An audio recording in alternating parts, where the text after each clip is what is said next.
Hey, thanks for doing this, Cal. Yeah. Cool, man. That was, God, I'm still rocking and reeling from yesterday. Yeah. I'm drained. So I guess the first thing I have to ask is, so you were a minister, and then you were a clown.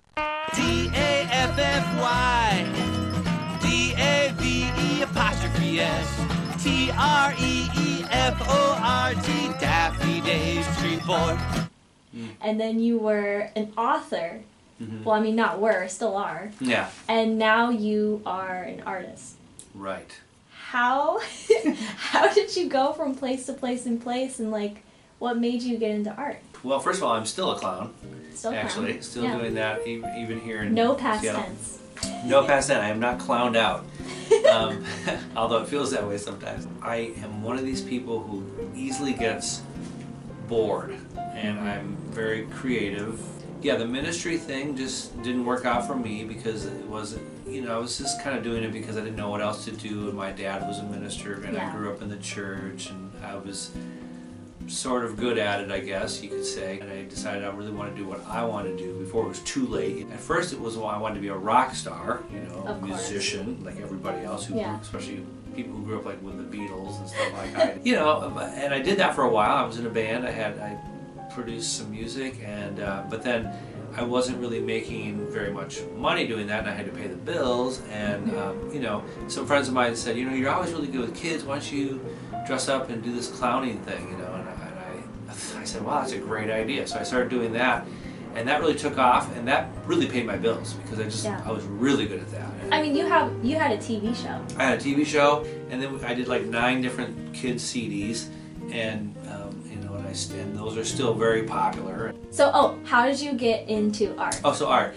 So yeah, actually, when I was a minister back in 1988, from 88 to 92, when I was starting to get disillusioned, and I knew that wasn't the thing for me, I was restless, and I wanted to figure out what it is I wanted to do in life, and so I got together and started making these collages on these giant panels, and I took all my baby pictures and newspaper articles and clippings and paint. I was just doing this thing to try to figure out who I was, But I did make some paintings at that time too, because I was experimenting. And one of them went to my sister Sarah for her wedding, when I actually officiated that wedding. And then I did another pastel of the Grand Tetons when I was living. That was when I was living in Idaho. And I just happened to have it laying around in this garage sale before I moved there, and somebody wanted to buy it for and they said, what do you want for this? I said, I don't know, $15, So I sold my first ever painting was a pastel for $15, but I had no idea that I was going to get back into art several years later because I just sort of left that interest behind when I wanted to go do the rock star thing. So I came out to California, and the rock star morphed into the clown, Daffy Dave, and then I started writing a memoir of my whole journey because I thought it was kind of a weird story, right? Yeah. Going from minister to a clown. Let's write a story about that. I mean, it takes a few select people to have like the guts to just move out somewhere you've never been to before, and just do whatever you want to do. You can just still do things even if you're afraid. I'm afraid all the time. I do. At this art show I did, I was so scared. I bet. Yeah. That was your first art show, right? Solo art show. Sorry, I got dog hair all over me. Poppy. Poppy. I got poppy hair and paint all over me. Poppy and paint. This is at the very end of my time in California before I moved out here to Seattle.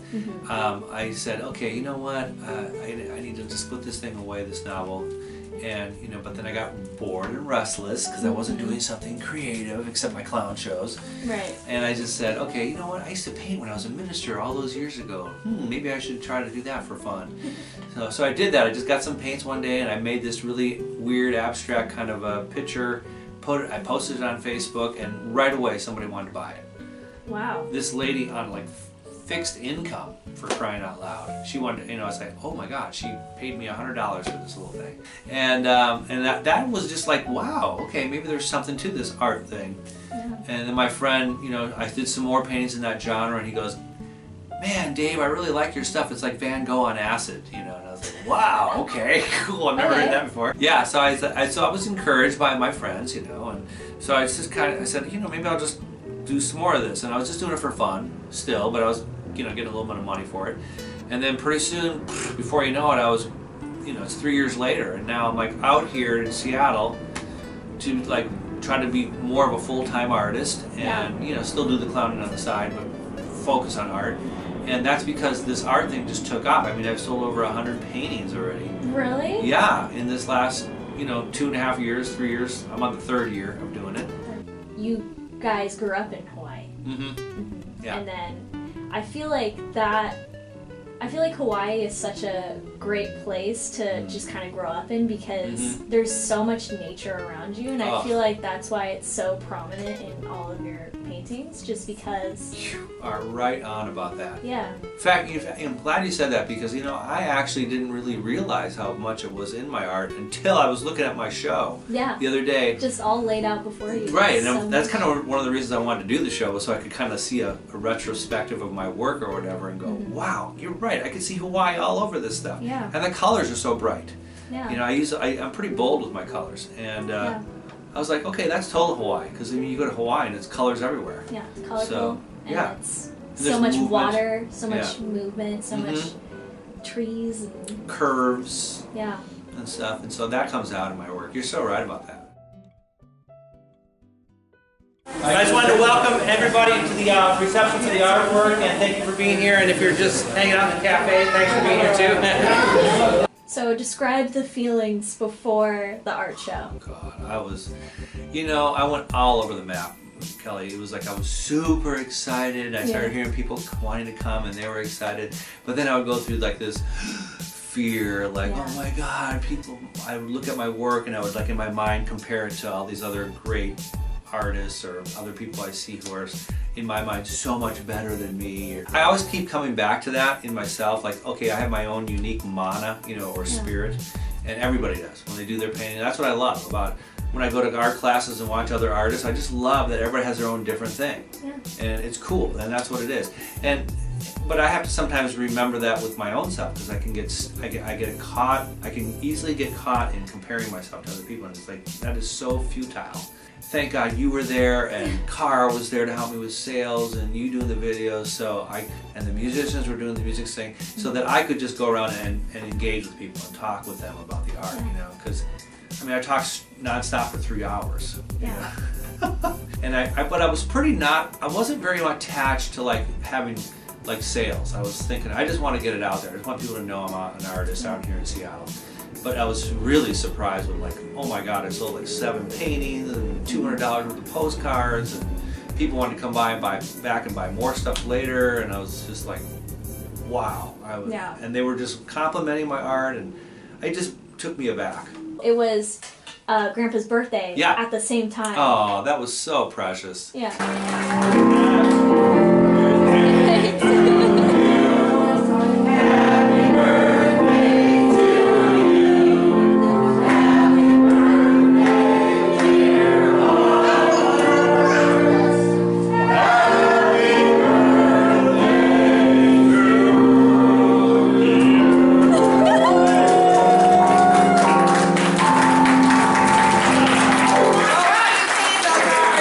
Yeah, I mean, my dad was there, and, you know, I felt bad that we were having the art show. The only day I could do it was on his birthday, his 84th birthday. So I said, hey, why not turn it into a present for him where he gets to stand up and read his poetry, which he loves to do, right? Because he's a published poet and he loves to do his poetry. Set out with verve and zest to find his way under the sun, to manage every test. He had his shares of ups and downs. His way had many hits and lows. But when he chose to be a clown, a hardy wind began to blow, and what was once a cloudy day turned into blue and sunny ways. My son was lost, but now he's found, the day he chose to be a clown. The heavens blessed him on his way when he was knighted Daffy Dave.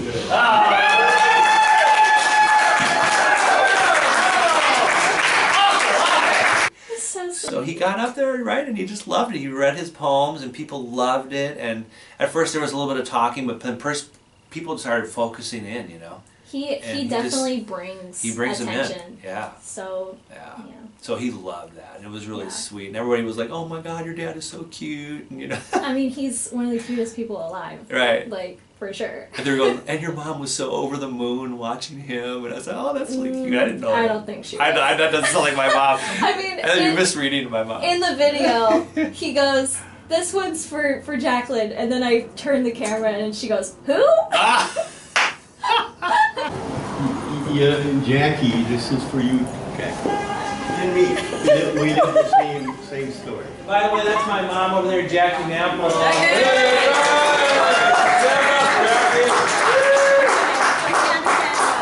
She can't stand up, her hips are bad. Right. We who are beautiful now live in the haunt of memory, of a day when life was light and the nights were warmly animated. Those days, those nights, those unexpected moments, a chance meeting behind the gym, our crossing River Park by moonlight, and that ride in the 37 Pontiac, after grueling Blue Book finals marked in red reproaches.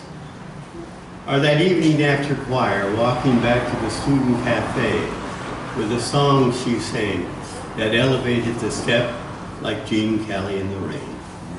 Oh, we were beautiful then, beyond any thought of death, any rite of passage. All around us the stars beamed on clear faces, unlined by the wear of trouble. Once in our years we were young, the day was forgiving, the night held no terror. And even now the whole of that brief glory in time brings solace through memory when beauty and truth is one. Beautiful.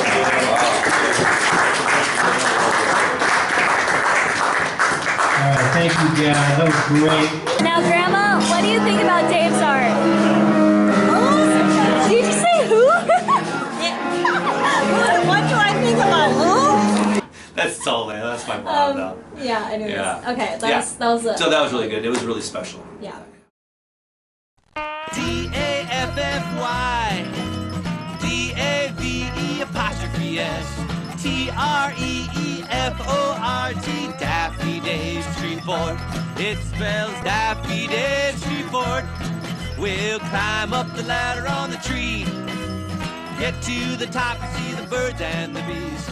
Open the door, come in, my friend. Time for the fun to begin. I know this